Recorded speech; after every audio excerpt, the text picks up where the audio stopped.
Hello, I am Janice B. Gordon, the customer growth expert, and this is Scale Your Sales podcast. Ranked among the top sales podcasts globally for CEOs and revenue leaders and growth-focused organizations, we explore how to scale predictable revenue through smarter leadership, customer excellence, and data-informed sales operations.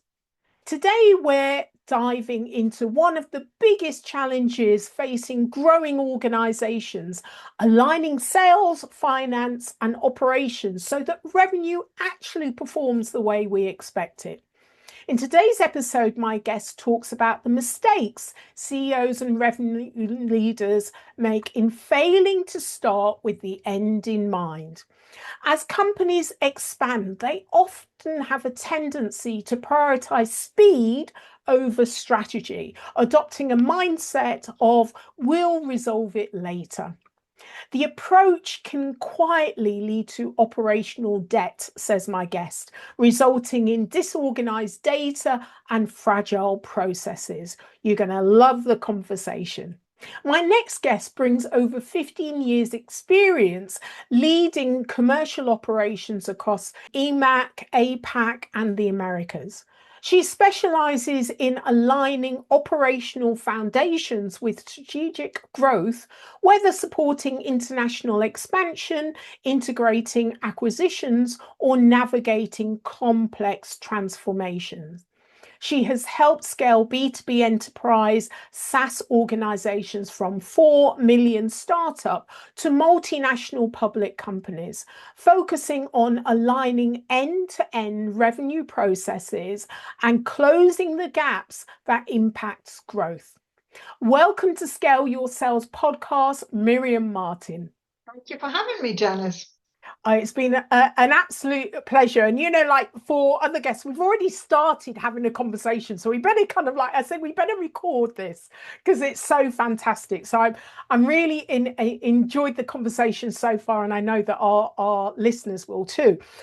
I read your post that you put on LinkedIn today, and it was describing the post-acquisition meeting where sales said pipeline was growing and finance said bookings were declining, and RevOps questioned whether the CRO even matched the billing. And it's not untypical, when we're all looking at the same results, everyone's seeing it differently. And this really kind of like highlights the lack of agreement and definition. And, I see this a lot in our data-informed process in that it's based on OMG's assessment data, and we often discover that leaders believe that sales performance or revenue performance is the issue, but actually, as you clearly say, it's often a lack of operational clarity around what success looks like and the actual definition.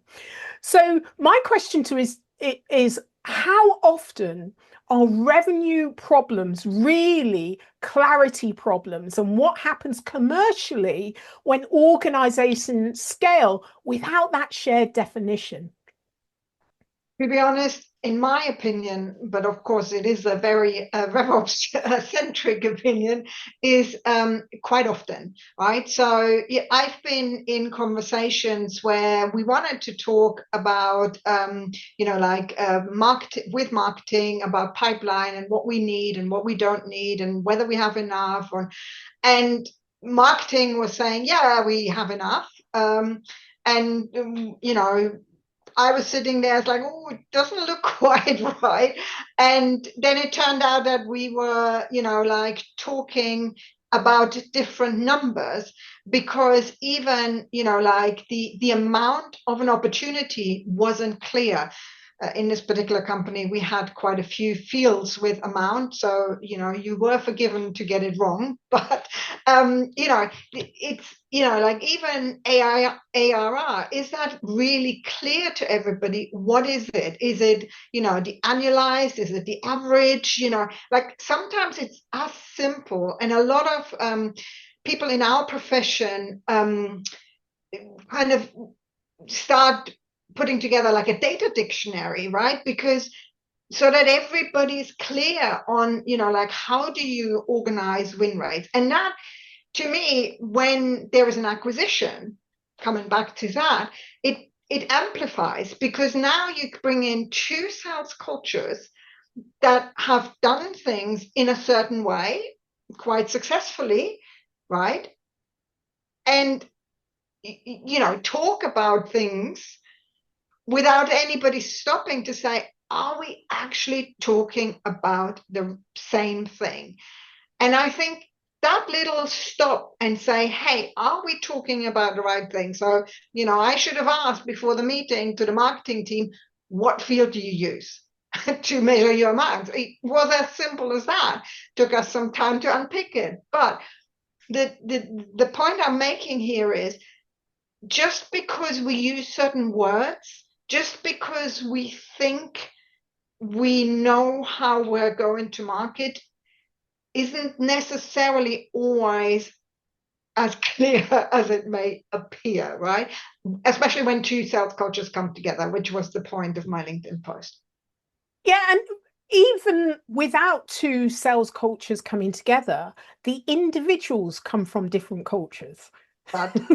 So they're going to have different ideas of what it means. So even when you're working in the team, everyone's going to have a different perspective, aren't they? Yes, and I think like from where, like when we talk about scale your sales, right? Having very clear definition of, okay, so like sales stage one, this is what you need in sales stage one, sales stage two, this is what the entry, the exit criteria are, and having them somewhere recorded so that you can go back and say, well, does it meet that criteria? Does it not meet that criteria? Especially when it's later in the pipeline, and it starts going into a forecast, right? Have we done what we said we were going to do in this sales stage before we move it on longer? And so what I have found is, like, companies that do that really well and question it, and also have the visibility of, okay, so it really is in that sales stage, or it really is in that sales stage, tend to do a lot better because they qualify out better. And I remember I was in my early career, I was in lead gen, so business development, and I landed a specific job because my argument to the then CRO was, my job in lead generation isn't to say yes, it's actually to say no. Do not waste sellers' time on appointments when there is no chance, when certain criteria aren't met. Now, of course, in lead gen, you're always going to tend to say more yes than later as you qualify, because you only qualify into a certain point. But the argument I'm making is, be clear what's your ICP, be clear what makes a good fit, be clear what stages are you going through as you move through the pipeline. I think this is a really, really interesting point, because also be clear about the capabilities that you're looking for in the people, and matching them. So when should organizations bring in RevOps, and what are the warning signs that they're hiring for comfort and credibility rather than capability? That's a really, really interesting question, Janice. And it's something, as I went into to become an independent consultant, was exactly a question I asked myself. And I had some really interesting conversations with PE companies, so, private equities. Because what we are seeing is in the industry, that especially private equity-backed companies, their podcasts tend to have RevOps perhaps a little bit earlier than other companies. Obviously, in the early stages, when you're still looking for your product market fit, RevOps is, any too much process will hinder your growth rather than enhance your growth. But as you scale, as you bring on more people, as you need to think about, there comes the point when you have a portfolio of new of customers that are now starting to renew, and you need to start, driving the expansion engine, not just the acquisition engine. I would think that's a good point to start thinking about processes and ideally bringing on someone in RevOps. Now, that may not be a full-time role at that point because you might just be not scaling enough, but someone with a professional, process-orientated mindset can help you get, can help you stop falling into certain traps. So one of the clients that I've worked with recently,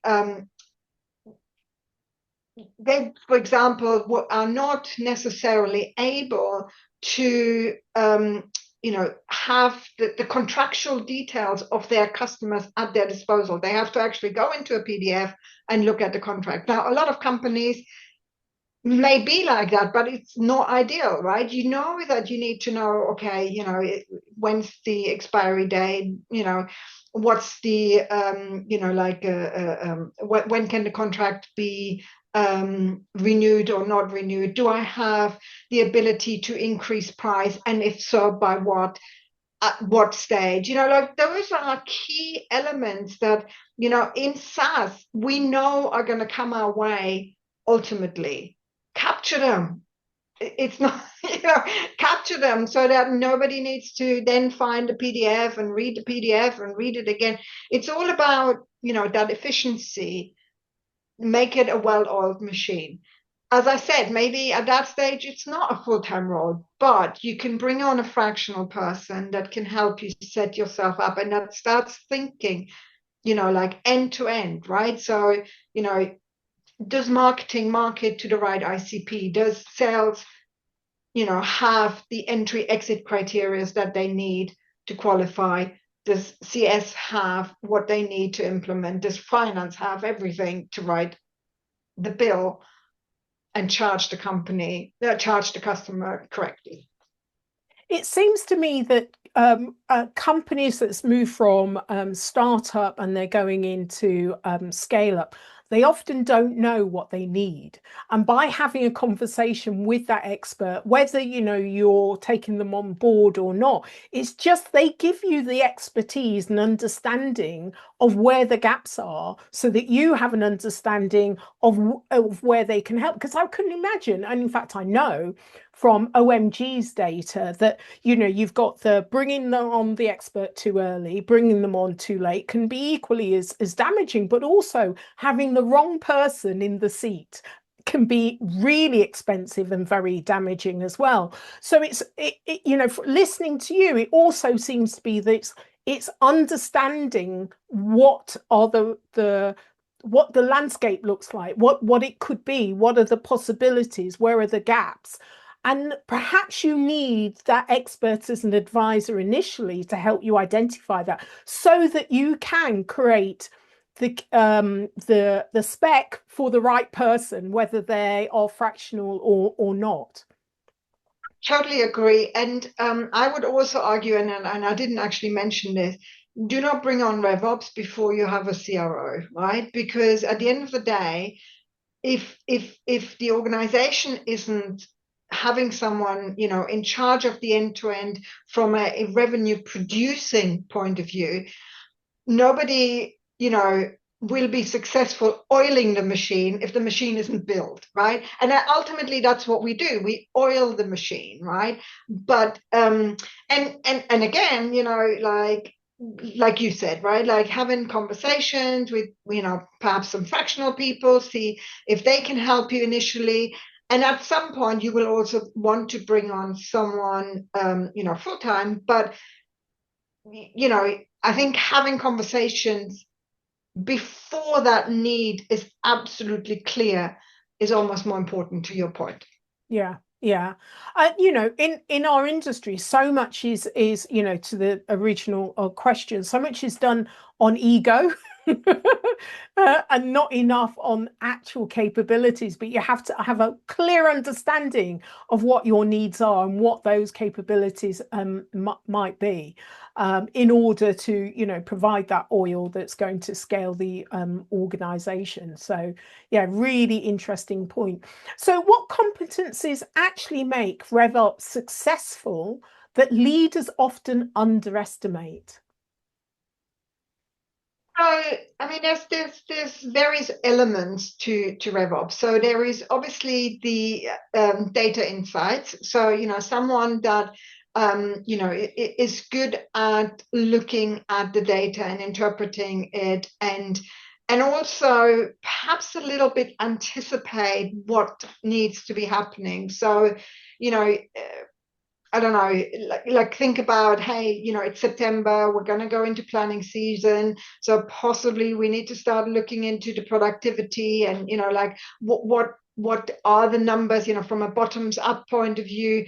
Can I feed my CRO to make good decisions that we can actually, you know, get to the targets in the long term? So that's one element. There's definitely an element, like, I mean, so there's data, tools, and process, right? So there's definitely an element of process definition. So someone that likes to drive processes, likes to define processes, likes to you know, think about how can we improve them, you know, where they may be already in place.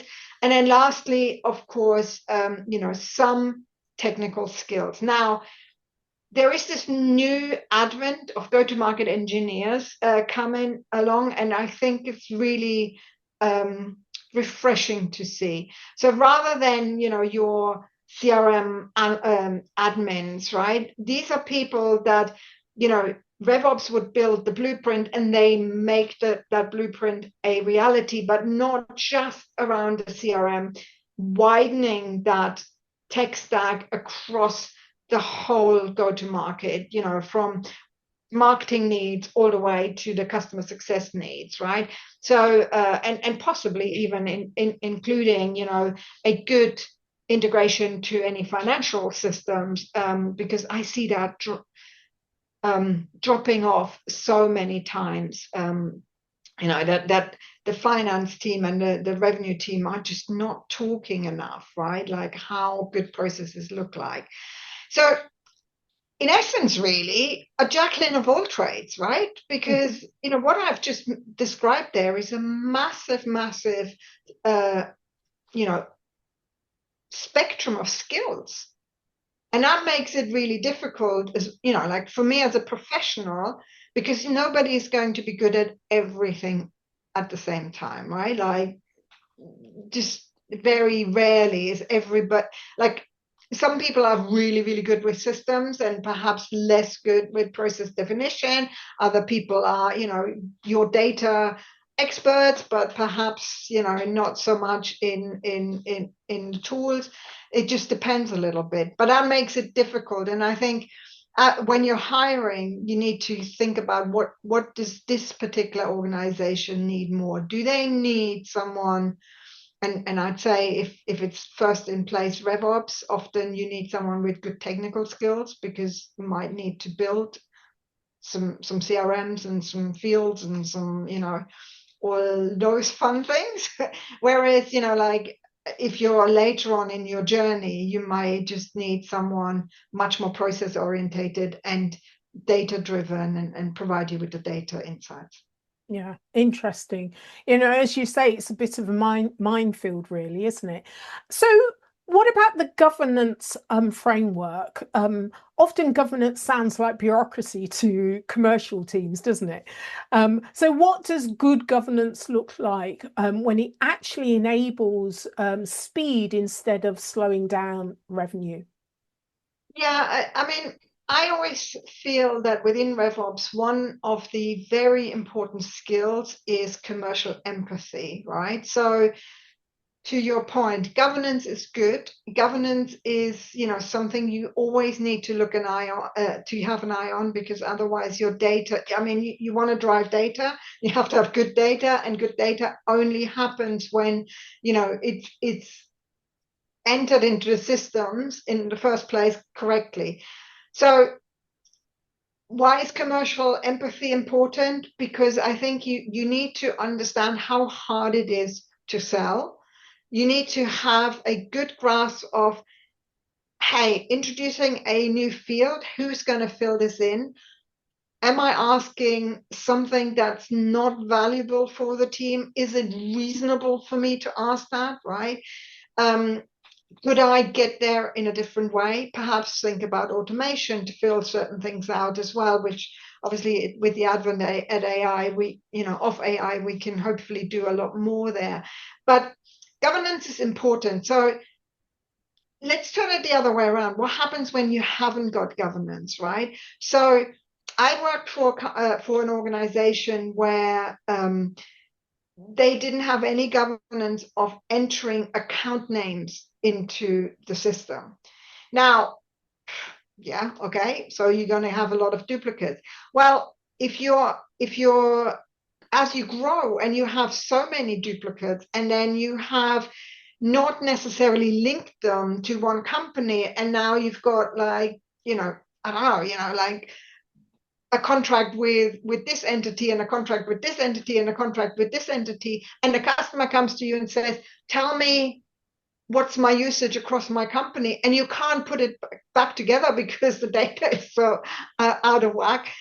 That's when you kind of realize how important governance is, right? Like how it's not nagging the salespeople, how you got to just keep an eye on it. So it's a balancing act between nagging, but also understanding what really is important and not being unreasonable with those requests.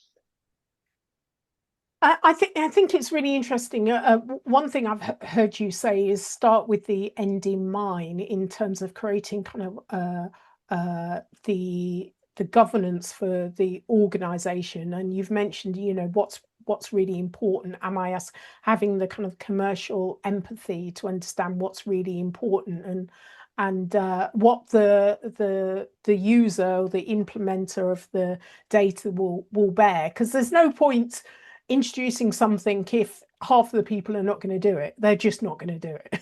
So you have to find a workaround, don't you?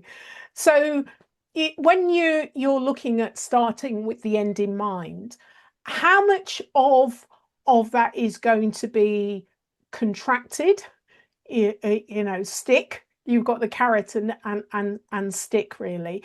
And who do you need to support the implementation of any transformational change? You really need to get the buy-in from the higher up, for any change, regardless of whether you want to do it with carrot or with stick, just because,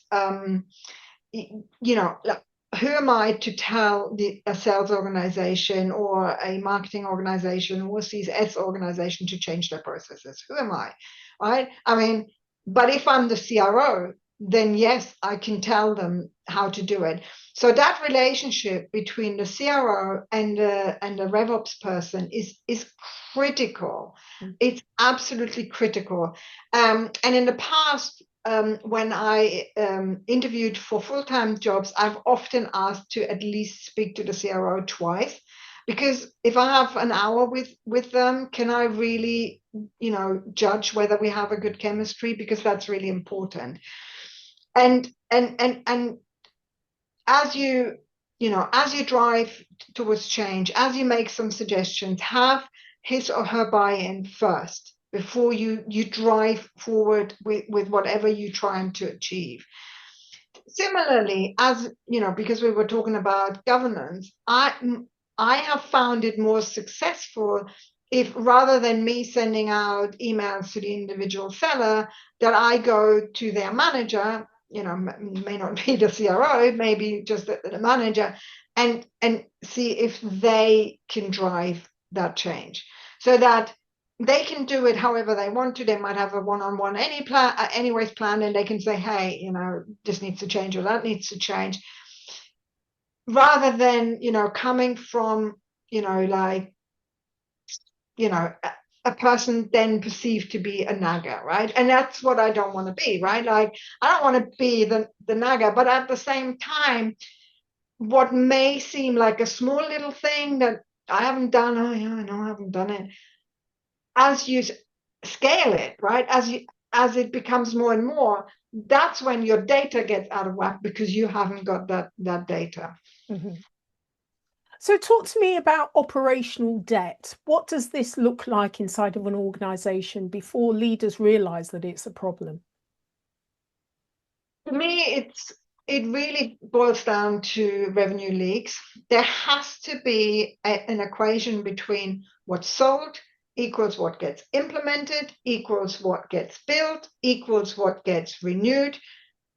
That needs to be an equation. And I have, unfortunately, in my time, observed that that's not always the case.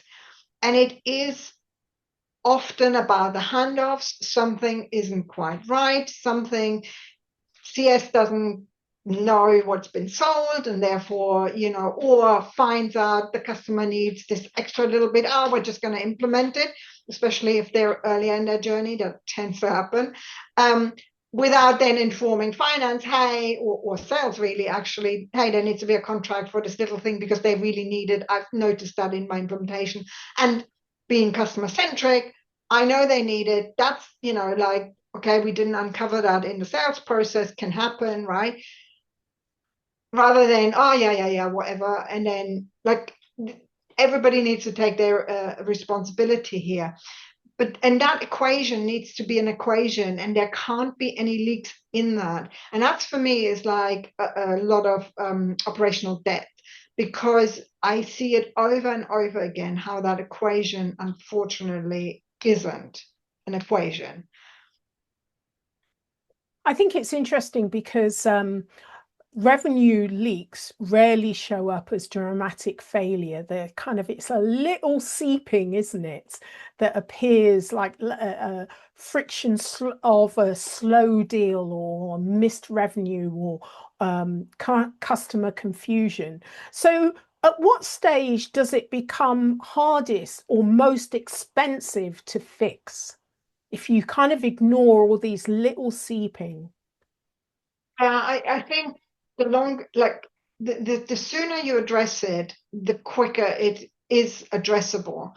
If I have 100 customers and the equation isn't there, it's most probably relatively easy to fix. If I have 1,000 customers, we're having a headache. So I think, stop and look back and realize, okay, is it really flowing as it should be?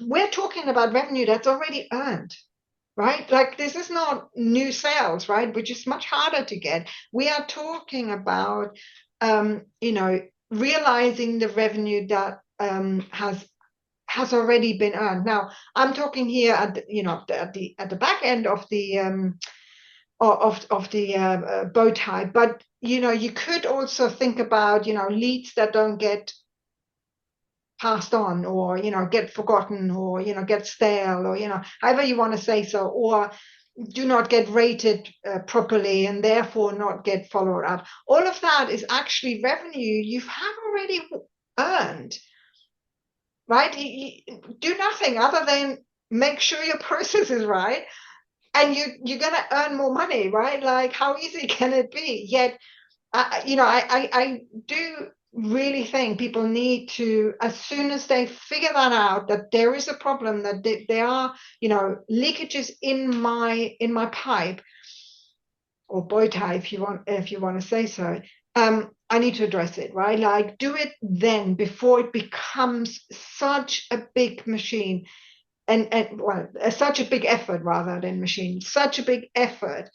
I really think that's important, because, like I'm saying, like, you're not introducing, you're just realizing what you've already earned. Like, I'm not asking for more time or more anything. All I'm saying is just get it right.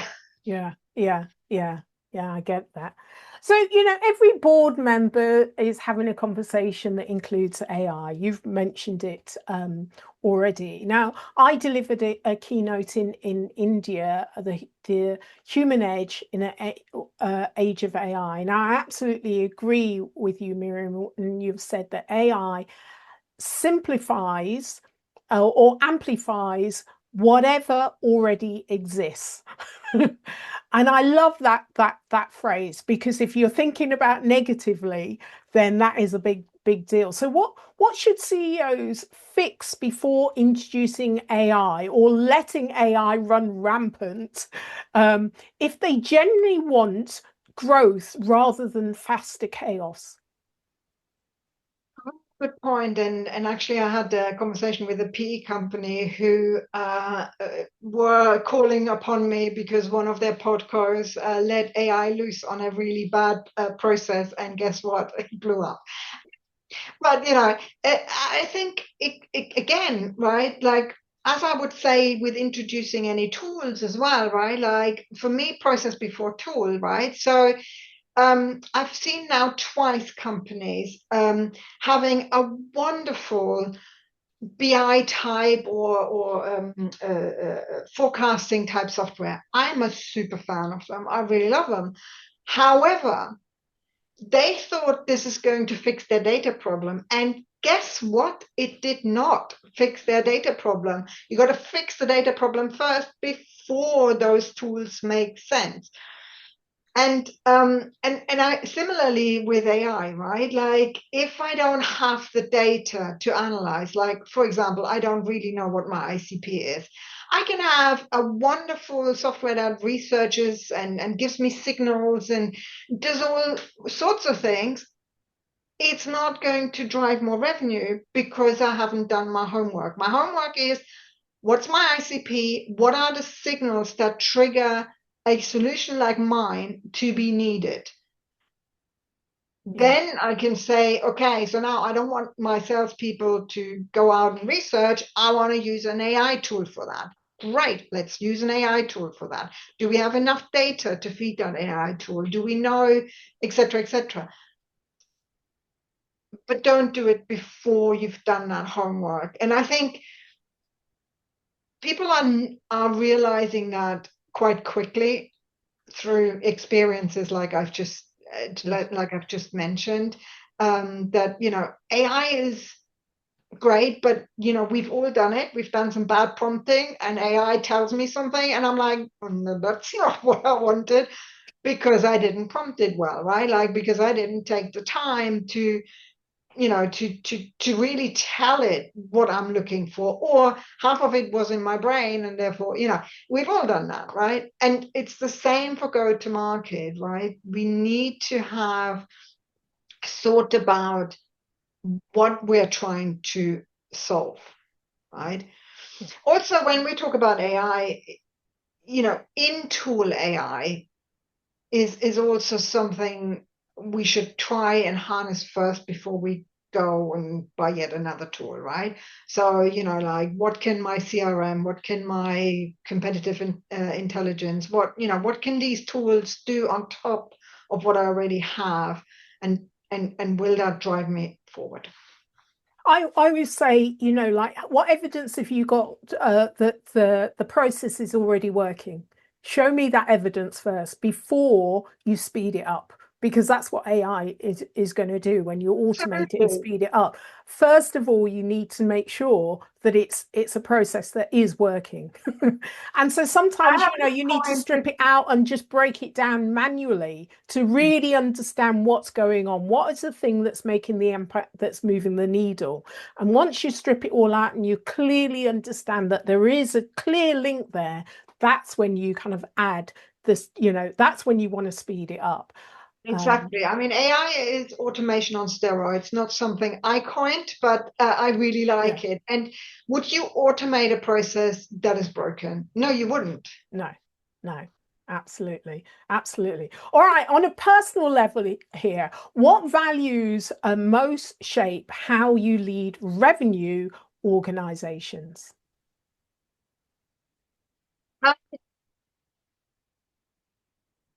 I would like to go back to start with the end in mind. I think that's really important. I mean, it's one of the 7 habits of highly effective people. And I think it's so important to consider that at any given stage. Where do I want to be? If I'm a small company, get enterprise grade ready is something that we always used to say in one of my organizations I worked for.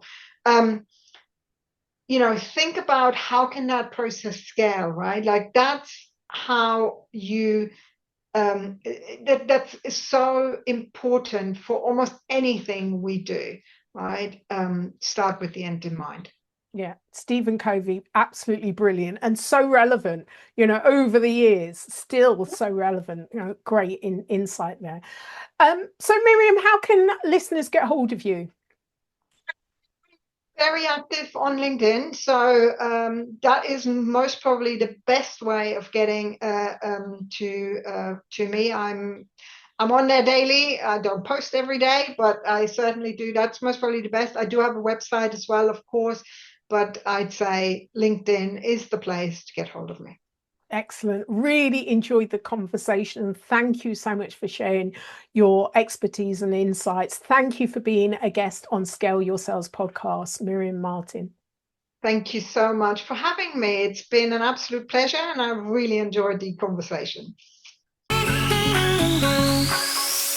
If you enjoy this episode of Scale Your Sales podcast, explore other episodes of insightful guest conversations or watch the caption show on YouTube.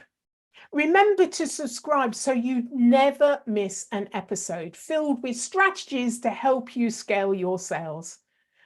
I love to hear your thoughts, so please share your views and leave a review on iTunes. It helps us reach more revenue generators just like you. So until next time, keep scaling your sales.